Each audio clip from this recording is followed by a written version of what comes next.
Okay. Good afternoon, everyone. Today we will try to understand two experiments. I have already posted the procedure of two experiments. The two experiments are actually related to the spectrophotometry, and the first experiment is that verification of Beer-Lambert's law using a simple colorimeter. The second experiment is simultaneous estimation of manganese and chromium. So I will just show you some demonstration, and later I will try to post the data whatever I have done it. Then you try to do the calculation, and then you submit the calculation back to me. So we will straight away go to the experiment. I am sure that before watching this video you have already gone through the procedure what I have already posted in the WhatsApp group. Okay. So coming to the demonstration part, that we have the colorimeter here, and this is very simple instrument. It doesn't have many features, but we can nicely estimate, nicely measure the optical density of a given sample. I am sure that most of you know what is Beer-Lambert's law. So when a monochromated light is passed through a sample, and then sample absorbs something, right? So the absorbed light is directly proportional to the path length and also the concentration of the sample. Okay. So this is a simple Beer-Lambert's law. However, the Beer-Lambert's has certain drawbacks. One drawback is that it doesn't hold, the law cannot be applied if you are dealing with a very high concentrated solutions. So that is the experiment that we are trying to understand today. Okay. So this is a spectrophotometer, and it has got a power connection. So the power connection is already connected there. So what you have to do, you can just switch on the main power, and then later there is a power button here, and this power button has to be switched on. Then the instrument will be switched on. Then after switching on, then what we have to do is that we have to do a process called the calibration.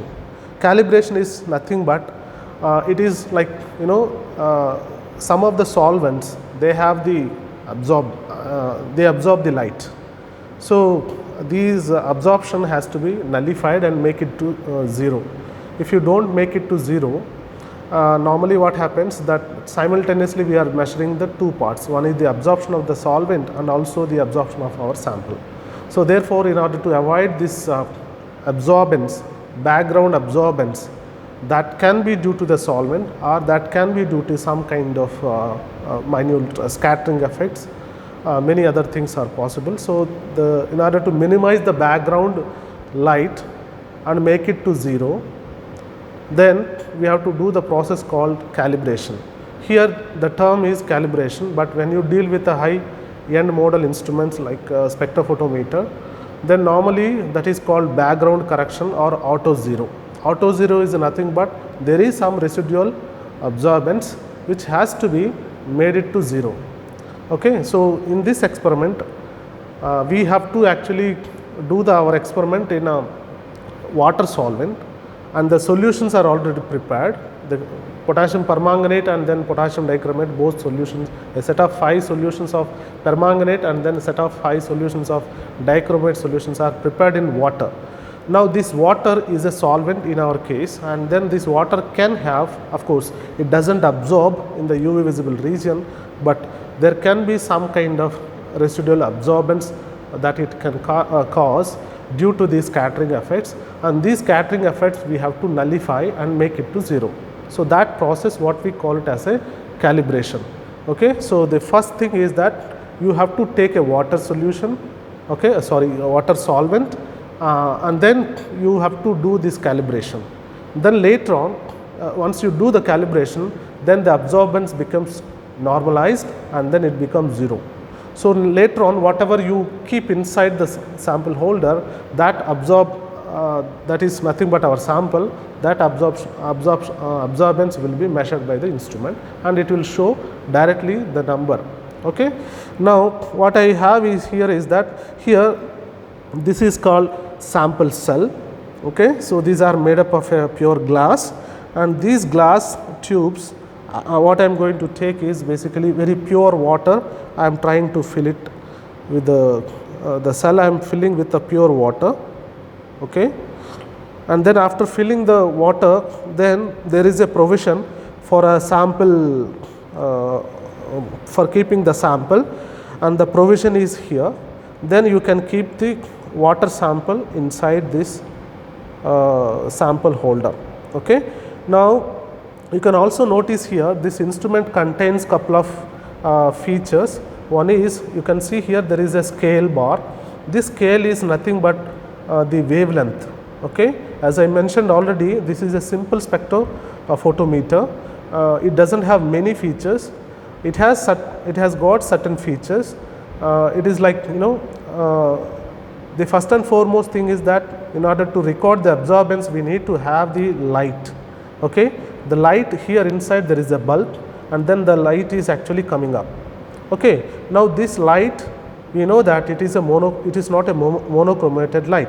It is actually having lot of wavelength, and then we have to, you know, the Beer-Lambert's law again is valid for monochromated light when you are doing the experiment with the monochromated light, okay. So when the light is producing so many wavelength, and if all the wavelengths are actually passed through the sample, then again this Beer-Lambert's law cannot be applied. So in order to pick up a selective wavelength, depending upon the instrument, we will have a component. In this particular instrument, which is a basic instrument, we have a filter, okay. Filter is nothing but, you know, it's a glass. It has got some kind of, you know, coatings, and this, because of these coatings, it will actually, these filters will block all the wavelength, and then the remaining one or two wavelength will be passed through it, okay.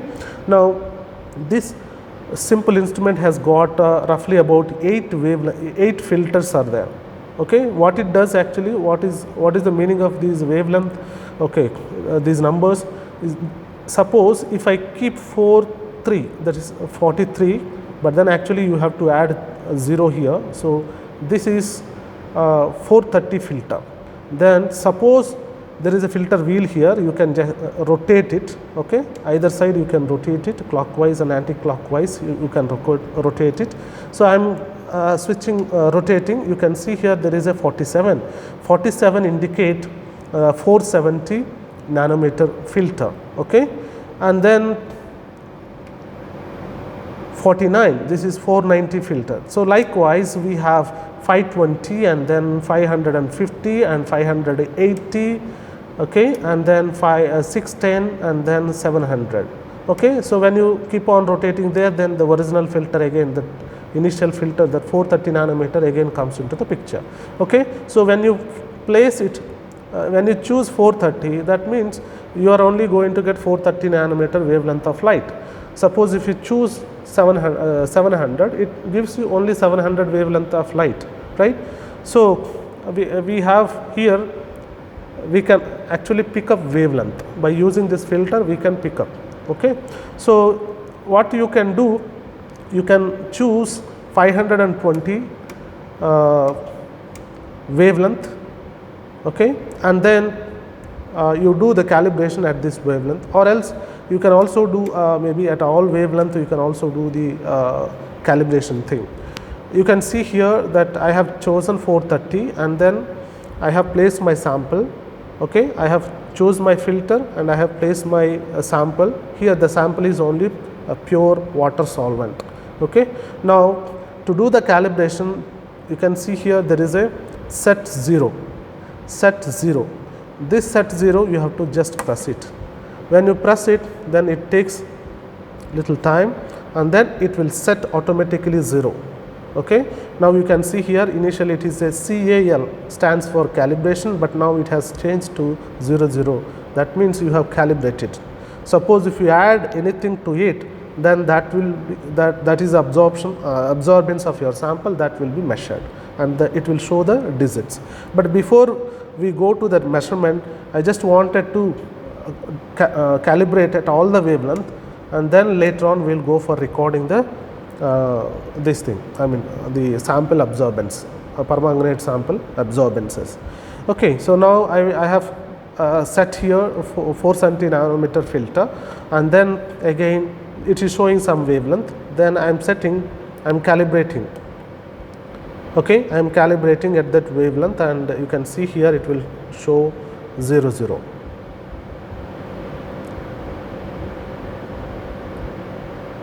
Okay, it has shown. Now you can keep on moving here, move the filter, and then you can try to calibrate at a 490 as well.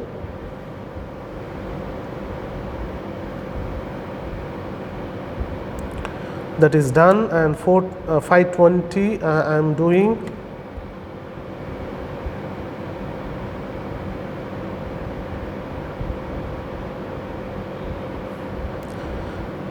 And 550.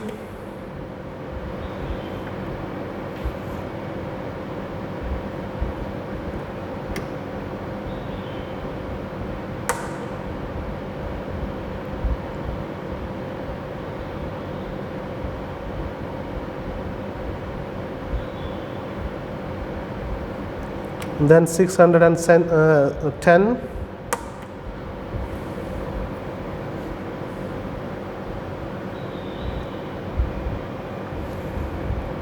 And the final wavelength is 700. It is already showing 0, so you need not to do, but still as a protocol let us complete doing the calibration at wavelength, all wavelengths. Now the calibration part is over. Now what I can do is that I can remove my solvent cuvette.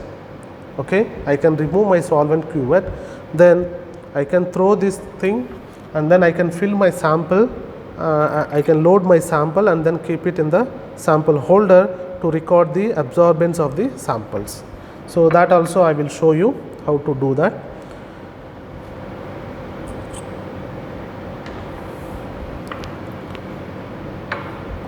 Since it is a small demonstration, I have not used any kind of pipettes. I am just simply trying to transfer it with hands.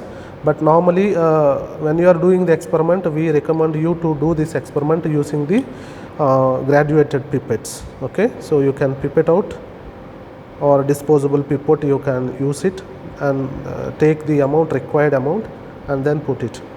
So before placing the sample directly, what I am trying to do, I am trying to rinse my sample cell with the permanganate solution which I would like to measure the absorbance, so that if any water is inside, that will be replaced with the solution, then I will get correct results. So I have rinsed my cell with twice with the sample which I would like to measure the absorbance. Now I am loading my sample, and the sample, how much I have to load, that is approximately 3/4 of the sample cell has to be loaded with your solution, whatever it is. Okay, so you can see here it's a nice color from the permanganate solution. It is now filled, 3/4 of the cell is filled with the sample. Now what I can do, first thing is that I will try to keep my sample inside, and then I will try to estimate where exactly the potassium permanganate actually show the absorbance. Okay, you know that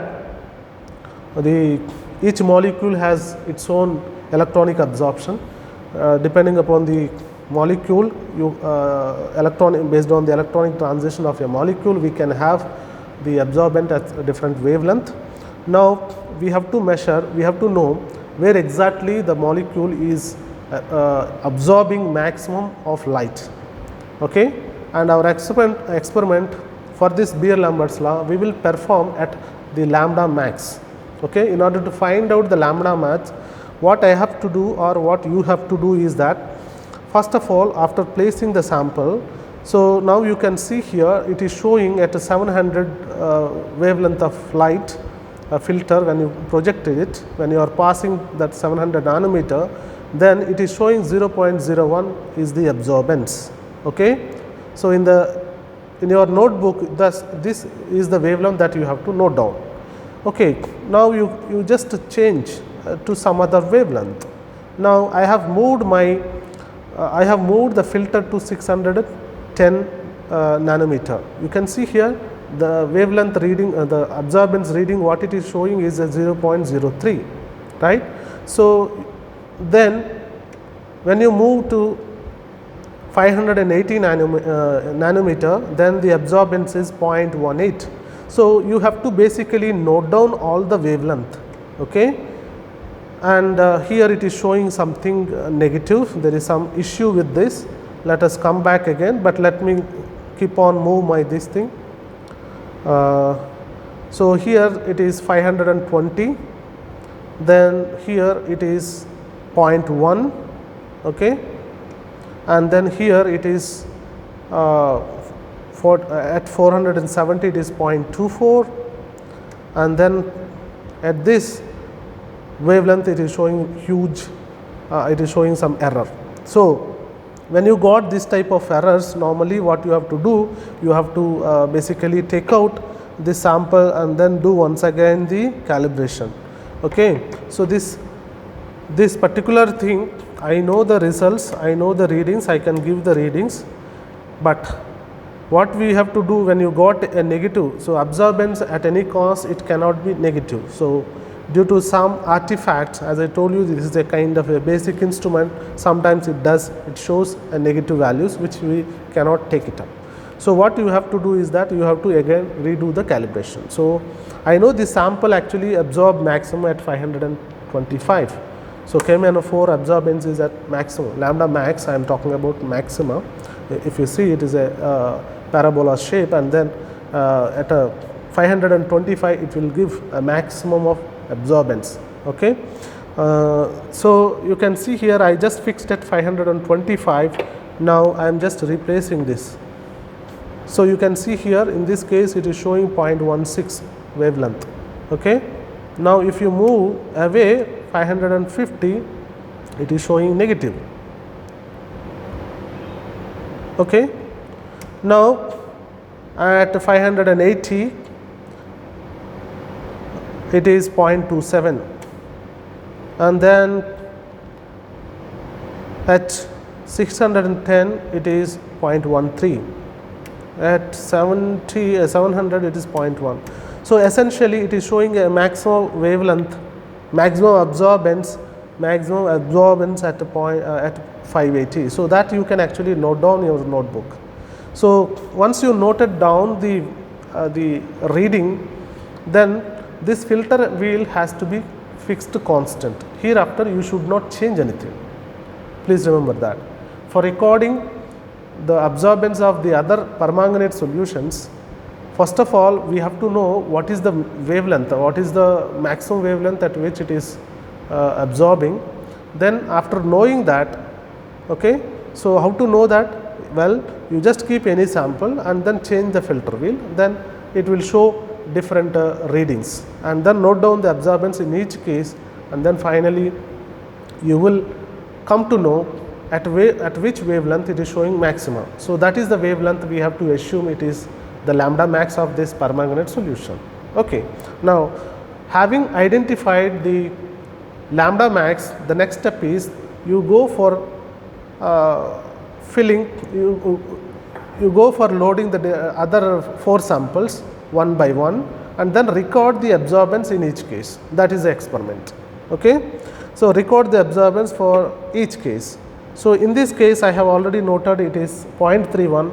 Now I am going to take out my second sample, that is KMnO4 I am taking. Now I am filling. After filling, we will place it as usual in the sample holder, and then we will try to note down the absorbance, okay. Now you can notice here it is 0.42, okay. So likewise this experiment you have to repeat for all the set of 5 samples which are prepared, okay. This experiment has to be prepared for all the 5 set of samples. Now you have to make a table, okay, the concentration versus the absorbances or the optical densities, one table you need to make it, and then in each sample case you have to note down the values. So, here when I loaded the second sample, it is showing 0.42, the first sample has showed 0.31, right, and third sample it will show little more. Okay. So, this is the way normally we record the data. The data here, recording the data is nothing but you have to, after preparing the solution, just you place it here, do the calibration and place it here, and then identify the lambda max, and finally you just replace one by one, and then you just record the absorbances. Okay. Now, this way you can also report. Once you have completed this set of solutions, you can you can keep these set of solution one side, and you can go for the other compound solution, that is nothing but the potassium dichromate. The potassium dichromate solutions are also ready. I shall show you once. I think those are there. Let me bring in, and then I will show it to you. You can pause it now. Ready? Okay. So, I have prepared the potassium dichromate solutions also, for which initially I have prepared a stock solution, potassium dichromate stock solution. From that, basically I have made 5 solutions here.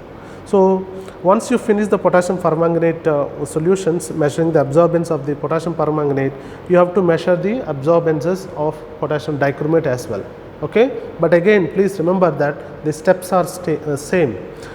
In this case also, again, the cells have to be properly cleaned, and you have to replace pure water and then put it in the sample holder. First you do the calibration, and then later on you can place one by one sample, any potassium dichromate sample, and then you try to find out what is the lambda max, I mean the wavelength maximum for the potassium dichromate. Having identified that one, then the filter wheel has to be fixed at that wavelength, and then next step is that you can please place different samples in the sample holder, one after the other, and then record the absorbance each case, and then note down in your notebook. This is the way that normally we record the data for the verification of Beer-Lambert's law using a simple colorimeter experiment. And then after completing this measurement, what I do is that this data I will post it to you, and this data you try to do the calculation. Calculation part is nothing but you have to basically, I will give the actual quantity of dichromate, and I will also give you the actual quantity of permanganate, which is actually dissolved in a given volume. This is basically stock solutions are prepared in a 100 ml standard volumeter flask in both cases, and then I will give the quantities of the potassium dichromate and potassium dichromate and then permanganate, and then from there you can actually find out what is the actual strength of the stock solution. And I will also give you how much amount of the each stock solution is taken out, and to prepare the 5 different solutions of a dichromate. Similarly, 5 different solutions of the permanganate I will give you. Then from there you can actually come to know what are the concentration. So, I have given some numbers in your procedure, but those numbers may or may not be correct, but this is a kind of experiment exercise for you. You try to calculate the actual strength from the actual inputs whatever I am going to supply to you, and having completed that calculating the actual concentrations of the solutions, then the next step is you have to basically calculate the molar absorption coefficient. I am sure that most of you know. For a given sample, if you know the concentration and the path length is actually 0.5, that also I will supply to you in the data, basic data I will provide to you to do the calculation, and the concentration you have to basically calculate. And to calculate the molar absorption coefficient, optical density absorbance is equal to epsilon Cl. Absorbance is equal to epsilon Cl, and you do not know what is the molar absorption coefficient of dichromate, and similarly you do not know what is the molar absorption coefficient of potassium permanganate. What you have to do is that epsilon is equal to A by Cl. absorbance. A stands for the absorbance or the optical density that we have measured from the experiment. Okay, divided by, you have the concentration. The concentration anyway you are going to calculate, and then L is the path length, and the path length is 0.5 centimeters or 5 millimeter. Okay. So, from these basic data for one sample you can actually estimate what is the molar absorption coefficient. Then what you can do, you can continue, you can extrapolate calculating the molar absorption coefficient for the other 4 samples also. Therefore, you can take the average of 5 samples, 5 molar absorption coefficient, or the epsilon, 5 epsilons you will get it, and then you take the average of those things, then the average is nothing but the molar absorption coefficient of the potassium dichromate. Similarly, this you can repeat for the permanganate also, you will get it that. So, please remember that molar absorption coefficient actually is a wavelength dependent. Okay, please remember that whatever we are going to set the filter wave while recording this absorbance as value, that is the wavelength at which this molar absorption coefficient is actually, you have to say that the molar absorption coefficient of potassium dichromate at this wavelength is this much. Okay. If you do not mention the molar absorption coefficient at which it is recorded, it does not have any meaning, because it is a wavelength dependent. Suppose the same experiment you can do it at the other wavelength also, okay, but then there the molar absorption coefficient will be different. Okay. So, here we have, for convenience, we have taken the lambda max. We are going to measure the, we are going to estimate the absorbance or the optical density at the lambda max and the wavelength maxima. Okay. So, this is the experiment, the first experiment, where after calculation of this, I think there is one more point I have forgotten. The first step is that the calculating the average molar absorption coefficient or the epsilon value, and then the second step is that you have to draw basically a graph. The graph is nothing but the concentration versus the optical density.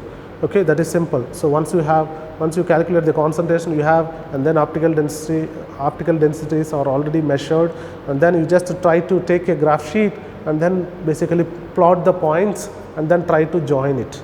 Okay, you will find that to certain extent, up to 3-4 samples data, you will see a straight line, but later on the point will be deviating and it will not fall under the fall on the actual straight line which is actually passing through by origin. It will deviate.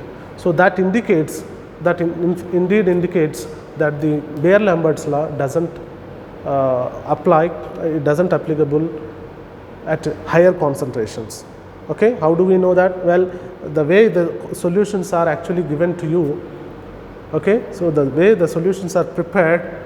Okay. So, one is the sample number 1 is the less concentration, sample number 2 is a little higher concentration. So, there is a concentration is, there is a ascending order from sample number 1 to 5.